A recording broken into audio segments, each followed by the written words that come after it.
Merci, Monsieur Christophe Prémin.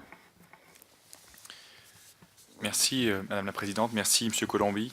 Et je suis très heureux que la sociologie des organisations s'intéresse à cette question justement des mobilités avec une lecture plus fine à la clé. Alors moi j'avais trois remarques. Alors une première sur la méthodologie employée, puisque vous avez donc une série d'entretiens biographiques, hein, donc une approche qualitative, et la question que j'ai sur la représentativité des échantillons que vous avez. Hein, alors, il ne s'agit pas d'avoir une discussion scientifique, hein, sur les méthodes quantitatives ou qualitatives, mais pour nous, c'est intéressant, notamment du point de vue de la représentation politique des Français à l'étranger, d'avoir une aide de la recherche, d'avoir des outils de prospective, puisque vous savez que les consulats ont des listes, ont des profils enfin, ont des listes de nos compatriotes à l'étranger, mais on aurait besoin d'un outil encore plus fin, un outil de prospective pour comprendre le mécanisme de ces mobilités. Et notamment avec les variables que vous avez, hein, les forces d'attraction, de régulation, de répulsion qui sont classiques en sociologie des migrations sur les push et les pull factors. Je pense que ça, c'est vraiment très intéressant. Donc, juste la question de la représentativité des échantillons.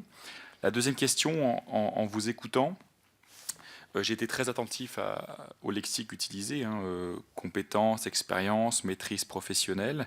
Et c'est vrai que vous avez insisté sur la dynamique aussi du retour, hein. On part en France, on part à l'étranger, on revient en France.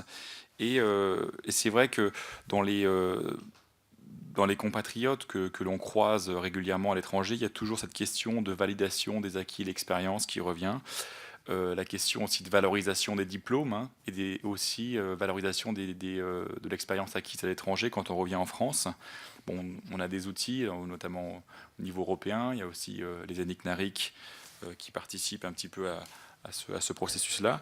Mais je pense que c'est de ce point de vue-là, pour reprendre un ouvrage qui vous est cher, hein, l'acteur et le système, c'est que les acteurs à l'étranger peuvent aussi faire évoluer le système en France, et notamment sur la question de la correspondance des diplômes, puisque c'est quand même directement lié à la question du marché du travail.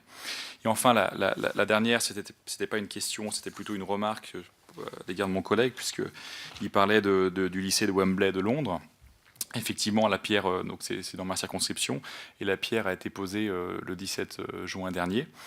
Et là, quand on parle d'expatriation, alors certes, il y a l'expatriation au sens administratif, hein, les expatriés, donc soit au sein des entreprises, soit expatriés aussi de la fonction publique, mais quand on prend le terme de manière générale, la diversification des communautés, puisque c'est aussi ce thème que vous traitez.